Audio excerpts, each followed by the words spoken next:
Hello everyone, welcome to dive to learn. My name is Diksha Sarsa और इस video में हम कर रहे हैं D triple S S P का 2015 का पीजीटी का क्वेश्चन पेपर जो कि होम साइंस का है। और इससे पहले 100 क्वेश्चंस हमारे कंप्लीट हो चुके थे और बीच में थोड़ा ब्रेक हो गया। अब 101 क्वेश्चन को मैं डिस्कस करूंगी। तो उससे पहले एक और इम्पॉर्टेंट चीज़ है जो मैं आपके साथ डिस्कस करना चाहती हूँ कि जो टीजीटी पीजीटी एग्ज़ाम्स के लिए स्पेसिफिकली टीएसएसपी के लिए हमने एक एमसीक्यू बुक लॉन्च की है। उसका डिस्क्रिप्शन बॉक्स में आपको लिंक मिल जाएगा। इंस्टा मोजो से आप वहाँ से पे करके डाउनलोड कर सकते हैं। और अगर वहाँ से नहीं करना है तो आप फिर हमारे चैनल पे आके इंक्वायरी कर सकते हैं। ओके, तो चलिए स्टार्ट करते हैं, क्वेश्चंस को डिस्कस करते हैं जल्दी से। आज 50 क्वेश्चन डिस्कस करने का टारगेट है, तो चलिए जल्दी से स्टार्ट करते हैं। तो हमारा फर्स्ट क्वेश्चन है, that is 101। Defence mechanism first introduced by. तो ये कौन से डिफेंस मैकेनिज्म की बात हो रही है? जो कि बिहेवियर से रिलेटेड है। ठीक है, डिफेंस मैकेनिज्म एक तो इम्यूनिटी वाला हो गया, वो अलग है। यहाँ पे बिहेवियर वाले की बात हो रही है जो कि फ्रॉइड ने दिया था, सिगमंड फ्रॉइड ने। तो ये कौन सा डिफेंस मैकेनिज्म है? डिफेंस मैकेनिज्म बिहेवियर का है, जिसमें किसी भी ऐसी कंडीशन जो कि अनप्लीजेंट हो या फिर मतलब जहाँ पे किसी व्यक्ति को रहना पसंद ना हो, ऐसी जगह, ऐसी थॉट्स को वो छोड़ता है। वो डिफेंस मैकेनिज्म उसके एक टाइप का बिहेवियर है, जिससे वो अपनी जो भी चीज़ें उसे अच्छी नहीं लगती, जिससे चाहे वो कोई एटीट्यूड है, चाहे वो कोई पर्सन है, चाहे कोई जगह है, उसे छोड़ने की जो उसकी एबिलिटी है, वो कौन सा है? वो उसका डिफेंस मैकेनिज्म बिहेवियर वाला। ठीक है। Now 102nd question. Dash is a process in which newborn child is molded into a acceptable person in the society। तो वो क्या है? सोशलाइजेशन की प्रोसेस है, जो वो उसे एक सोशल व्यक्ति यानी कि सोशल पर्सन बनाया जाएगा सोशलाइजेशन की प्रोसेस में। जो कि प्राइमरी सोशलाइजेशन फैमिली में होता है, देन धीरे धीरे वो बाहर निकलना शुरू होता है स्कूल वगैरह में, तब उसका होता है सेकेंडरी सोशलाइजेशन। ठीक है। नाउ एनी ये एनॉक्सिया है। एन मतलब नॉट। ठीक है। ऑक्सिया मतलब ऑक्सीजन की कमी। तो ये एनॉक्सिया क्या है? Inadequate oxygen supply. ठीक है। इसके साथ साथ देखो, इनएडुकेट ऑक्सीजन सप्लाई तो होता है कि ब्लड फ्लो हो रहा है और ब्लड फ्लो के साथ साथ जो हमारे इंपॉर्टेंट टिश्यूज हैं उनमें ऑक्सीजन नहीं जा रही, एब्सेंस हो रही है ऑक्सीजन की। साथ में एक कंडीशन होती है इसमें, हाइपोक्सिया। हाइपो मतलब कम होना। तो ब्लड फ्लो हो रहा है, ऑक्सीजन जा रही है बहुत ही डिक्रीज्ड अमाउंट में, यानी कि बहुत ही कम अमाउंट में वहाँ पे ऑक्सीजन जा रही है। तो इसका हमारा करेक्ट आंसर क्या है? inadequate oxygen supply। Anoxia का मतलब है inadequate oxygen supply। Now the next question is, infant are often referred to as toddler when they begin to the time of stable walking। तो जब वो स्टेबल वॉकिंग करना शुरू कर देते हैं, तब मतलब उनका जो कौन सा पीरियड है, वो लाइन मतलब जो उनकी एज है वो क्या होती है, उन्हें टोडलर भी कहा जा सकता है। तो वो है 24 मंथ, यानी कि जो 2 साल तक के बच्चे हैं उनको टोडलर कहा जा सकता है। ठीक है। तो अब नेक्स्ट क्वेश्चन है, dash play involve simple repetitive motor movement और without object which is common during the first 2 years of life. तो ऐसा कौन सा प्ले है इनमें से जो कि बच्चे अपने जो मतलब 2 years अर्ली ईयर्स में करते हैं और उसमें किसी ऑब्जेक्ट की भी जरूरत नहीं है और मोटर मूवमेंट होता है, वो वाला प्ले बताना। तो यहाँ वो है फंक्शनल प्ले। तो फंक्शनल प्ले होता है जैसे कि मान लीजिए आपने किसी छोटे बच्चे को अगर ऑब्जर्व किया है, तो उसे किसी ऑब्जेक्ट की नीड नहीं है। वो क्या करते हैं, अभी वो मतलब सीख ही रहे होते हैं, चीज़ों को ऑब्जर्व ही कर रहे होते हैं। तो उसमें क्या है, फिजिकल अपना वो physical movement, physical actions, language का भी यूज़ करते हैं।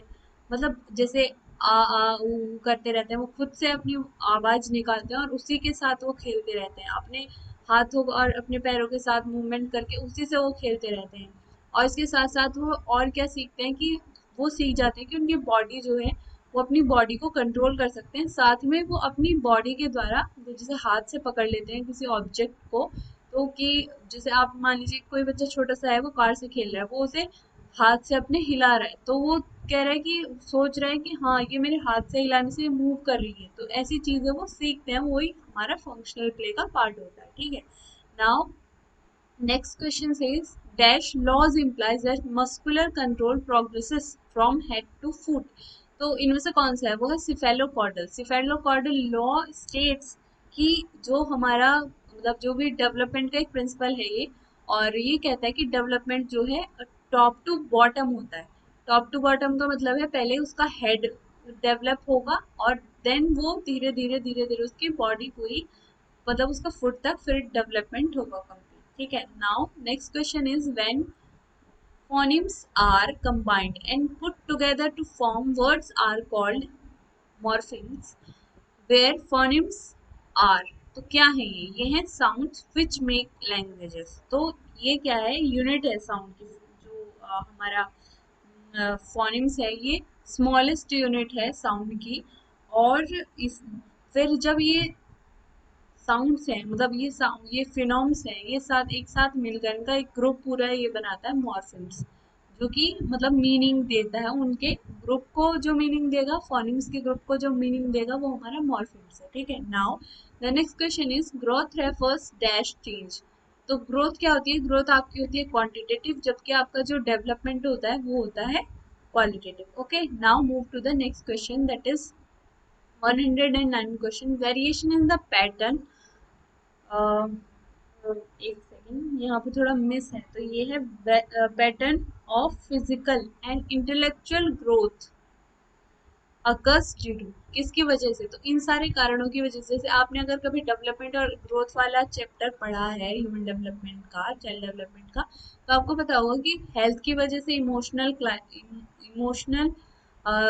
सिचुएशन से भी और कल्चरल एटमॉस्फेयर, इन सारी चीज़ों से हमारा जो पूरा व्यक्तित्व है या फिर ग्रोथ और डेवलपमेंट भी उससे इफेक्ट होता है, साथ साथ न्यूट्रिशन से भी इफेक्ट होता है। Now the next question is the skills and behavior expected to a particular।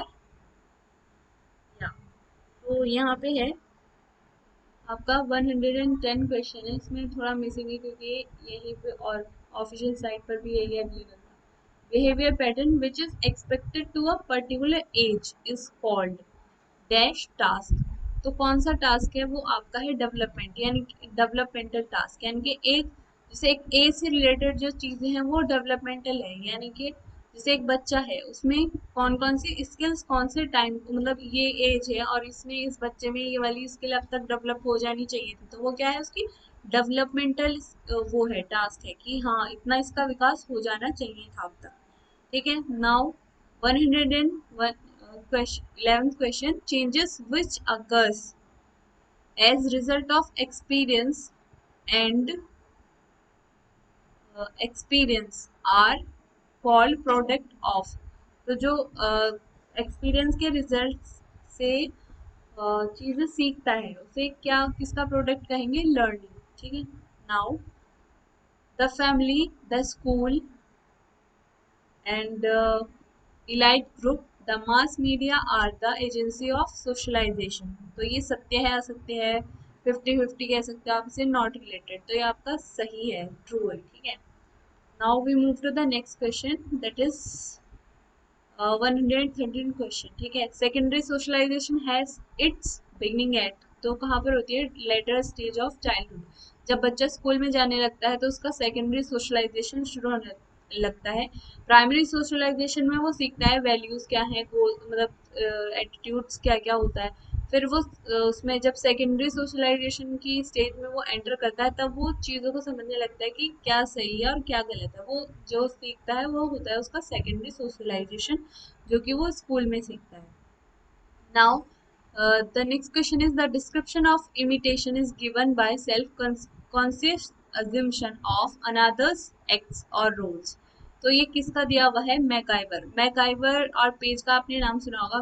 MacIver and page एक बहुत अच्छे सोशोलॉजिस्ट हैं, मतलब दो पर्सन है ये।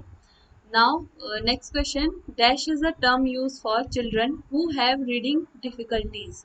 तो रीडिंग डिफिकल्टीज ये लर्निंग डिसेबिलिटी होती है, और ये है यहाँ पे हमारा आंसर डिसलेक्सिया इसका। और डिसलेक्सिया होता है कि जो उन जो भी बच्चे होते हैं वो उन्हें पढ़ने में प्रॉब्लम होती है। फिर यहाँ पे डिप्रेशन। डिप्रेशन वो स्टेज है कि जहाँ पे व्यक्ति को किसी चीज में कोई इंटरेस्ट नहीं रहता है और ना वो उसे कोई खुशी का कोई अनुभव नहीं होता ना।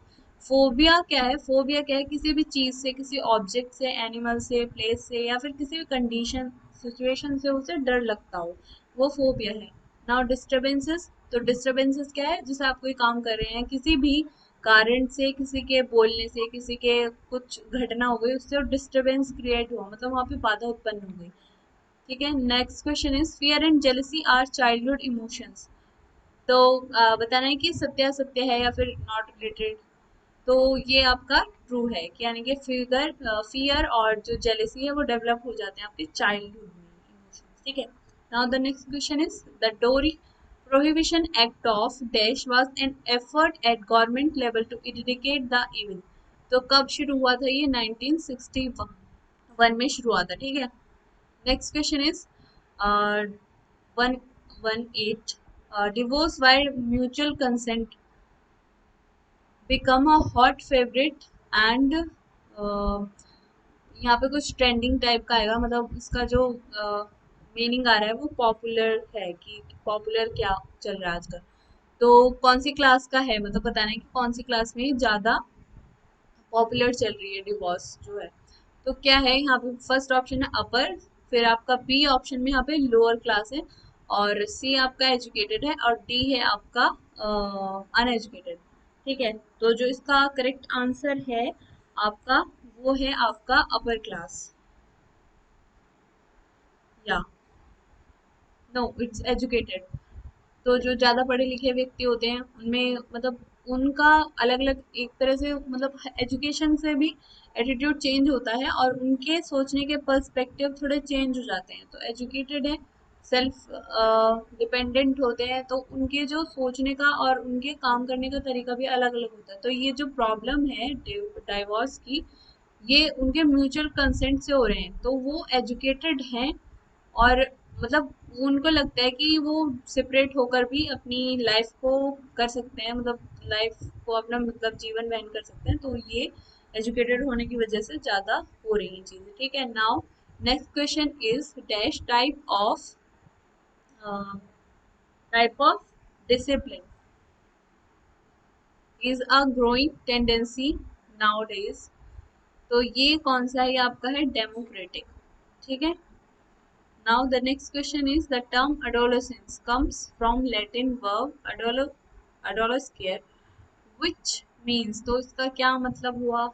ये जो आपका वर्ड लिखा है यहाँ पे, तो इसका मतलब है टू ग्रो टू मेच्योरिटी। मतलब एक बच्चा चाइल्डहुड से एडोलेसेंस में जब एंटर कर रहा है तो क्या है? वो मेच्योरिटी की तरफ जा रहा है।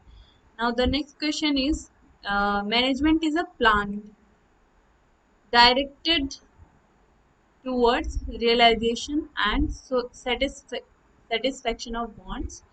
तो ये डेफिनेशन किसके द्वारा दी गई है? ये दी गई है आपकी निकलैंड डार्सी के अकॉर्डिंग। ठीक है, now the next question is referred to as father of scientific management. ये आपका है FW टेलर। ठीक है, now we move to the next question that is 123।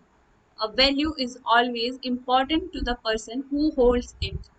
या इट्स करेक्ट लाइक आपके कुछ मूल्य हैं, आप अपने जीवन में कुछ आदर्श रखते हैं, तो वो आप ही के लिए इम्पोर्टेंट होंगे, दूसरे के लिए नहीं होंगे, लेकिन आपके लिए वो इम्पोर्टेंट होंगे। ये तो बात सही है। ठीक है, now the next question is values and attitudes. तो वैल्यूज एंड एटीट्यूड सेम रहती हैं, इक्वल रहती है, डिफर हो जाती है? तो ये डिफर हो जाती हैं, जैसे इंडिविजुअल टू इंडिविजुअल वेरी करती हैं, मतलब मेरे कुछ और वैल्यूज और एटीट्यूड्स हैं, दूसरा सामने वाला है उसके कुछ और होंगे। Now next question 125th dash are the desires to achieve at any given point. तो क्या ये क्या है? ये आपकी है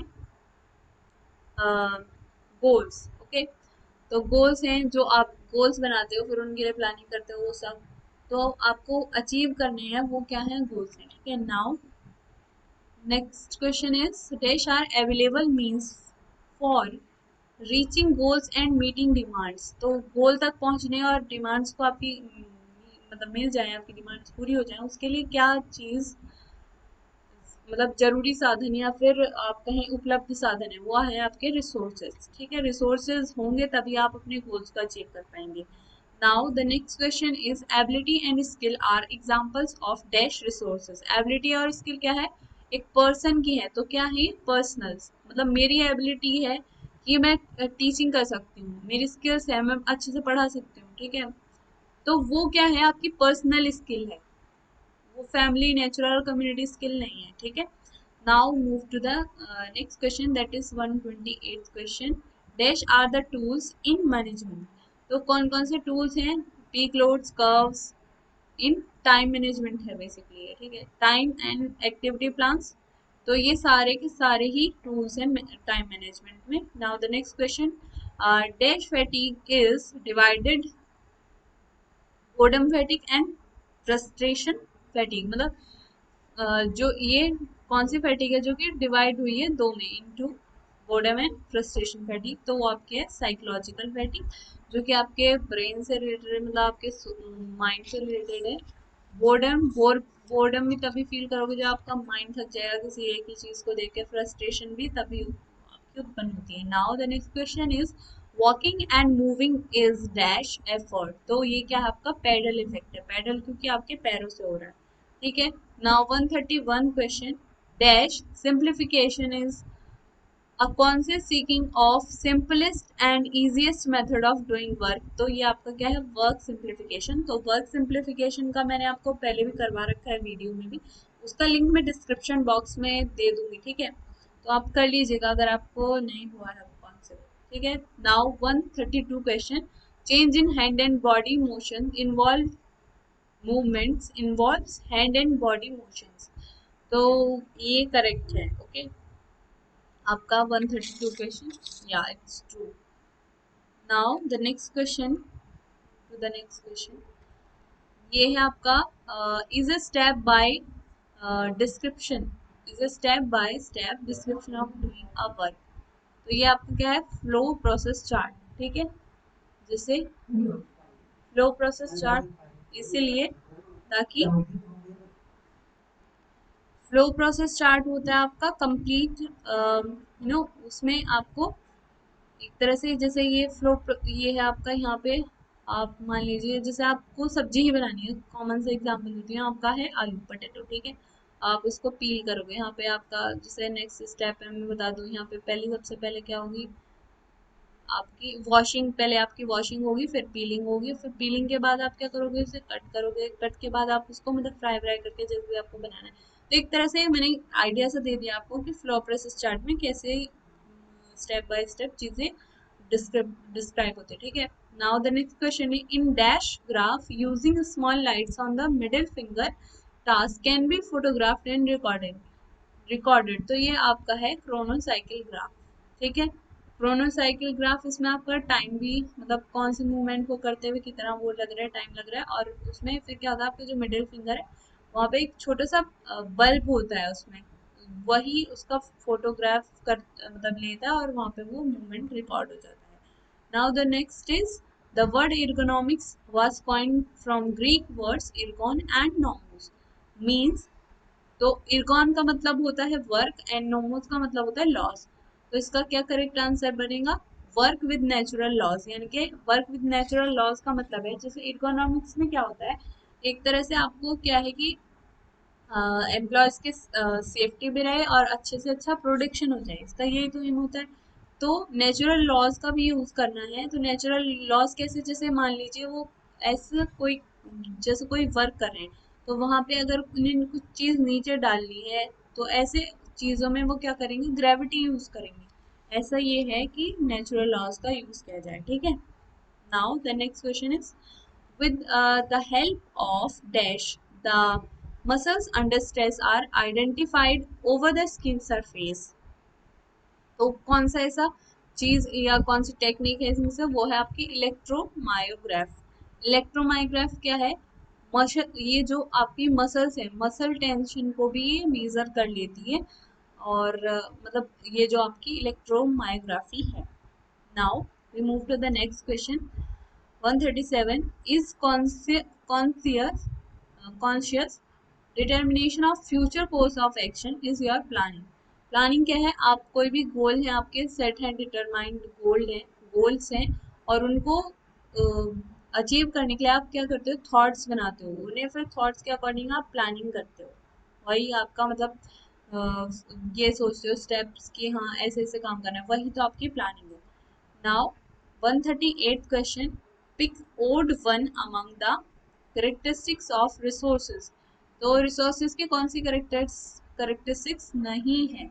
तो आपका यूजफुल होता है, बिल्कुल होता है, एक्सेसिबल होता है, बिल्कुल होता है, इंटरचेंजेबल होते हैं गोल्स रिसोर्सेज, यस, बट वो अनलिमिटेड नहीं है। आपने अगर करेक्टरिस्टिक्स पढ़ी होंगी तो उसमें भी लिखा है कि गोल्स जो आप वो रिसोर्सेज हैं आपके वो लिमिटेड है, ठीक है। Now dash standards are flexible and they can be changed. तो वो है ट्रांजिशनल स्टैंडर्ड्स जो कि आपके चेंज भी हो सकते हैं, मतलब फ्लेक्सिबल भी है। Next question is the three colours which are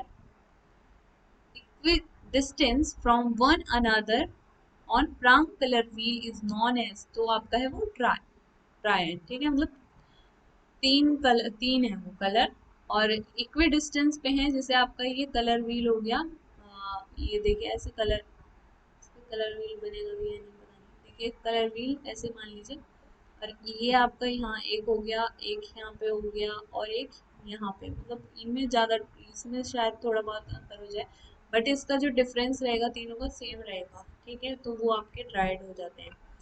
Now move to the next question, 142 question. The use of copper nowadays is used for covering pens of other metals। क्यों? क्योंकि ये जो है कॉपर जो है अच्छा मतलब अच्छा सुचालक है, जो कि जिससे कि जल्दी से जल्दी आपके जो यूटेंसिल्स हैं वो अच्छे गर्म हो जाते हैं, ठीक है।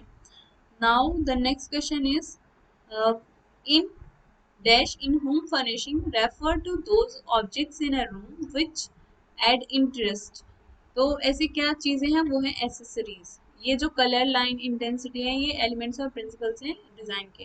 तो यहाँ पे ऑब्जेक्ट की भी बात हो रही है, पहले तो यही क्लू मिल गया आपको। तो एक्सेसरीज होती हैं जो कि आपके घर में जैसे कुछ शो पीसेस वगैरह, पेंटिंग्स वगैरह, तो वो क्या करती हैं, वो इंटरेस्ट जगाती हैं, मतलब जगह को ऑब्जर्व करने में। Now one next question is a combination of vertical and horizontal and diagonal lines produce dash forms. तो कौन सी फॉर्म बनती है? देखिए एक बात हो रही है वर्टिकल की, तो वर्टिकल ये, फिर आपका हॉरिजॉन्टल ये और आपका डायगोनल ये, क्या बन गया, ट्राइंगल। ओके, तो नेक्स्ट राइट आंसर हो गया आपका triangle.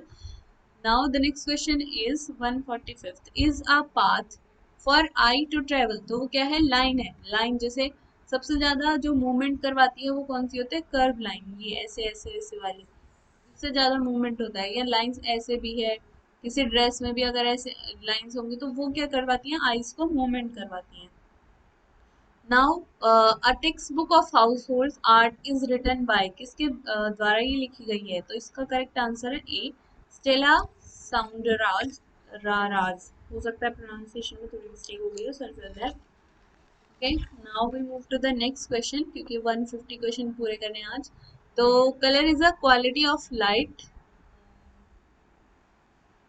Colour is a quality of light, यहाँ पे थोड़ा मिसिंग है, but I try to manage it, by the eye caused by light having different wavelength।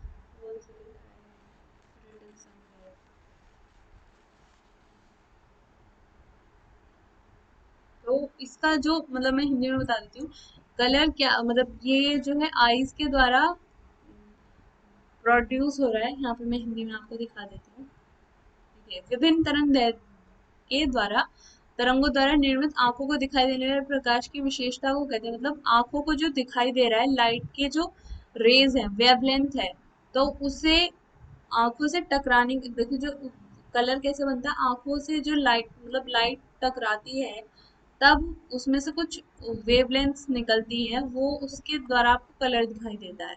तो इसका जो मतलब किसके द्वारा ये कॉन्सेप्ट बेसिकली दिया गया है, कलर की जो डेफिनेशन है वो किसके द्वारा दी गई है, ठीक है, ये बताना है। तो ये है आपका सी, यानी कि मॉडर्न सेंचुरी एनसाइक्लोपीडिया के द्वारा, ठीक है। Now management is both science and art, agree और डिसएग्री? एग्री, तो साइंस भी है और आर्ट भी है। 149 question, dash is the first step in decision making. तो इनमें से कौन सा ऐसा है कि जो फर्स्ट स्टेप है? फर्स्ट स्टेप क्या है आपका? आपका है defining the problem and identifying. तो पहले आप प्रॉब्लम को ही आइडेंटिफाई करोगे, तभी उसके लिए सब कुछ करोगे ना, फिर उसके लिए रिसोर्सेज या फिर उसके लिए ऑप्शन चूज करोगे या प्लानिंग करोगे, जो भी करोगे सब कुछ उसके बाद ही करोगे। ठीक है। Now the next question is, home management is using what you have to get what you, यहाँ पे तो क्या आएगा? यहाँ पे तो यहाँ पे आएगा want to get what you want. Okay. तो अब वंस आपके यहाँ पे 150 क्वेश्चन फिनिश हो गए हैं। आज के लिए इतना ही इस वीडियो में। तो अगर आपको प्रैक्टिस मतलब एमसी की बुक लेनी है, प्रैक्टिस बुक लेनी है, तो उसका डिस्क्रिप्शन बॉक्स में लिंक है, आप वहाँ से इजीली जाके पे करके और ले सकते हैं। Thank you so much. उसके अलावा फ्री एमसीक्यूज के लिए आप ऐप डाउनलोड कर सकते हैं और टेलीग्राम ग्रुप भी ज्वाइन कर सकते हैं, वहाँ पे भी डेली क्विजेस आती रहती हैं। थैंक यू सो मच और प्लीज़ लाइक शेयर ज़रूर करिएगा। Thank you so much.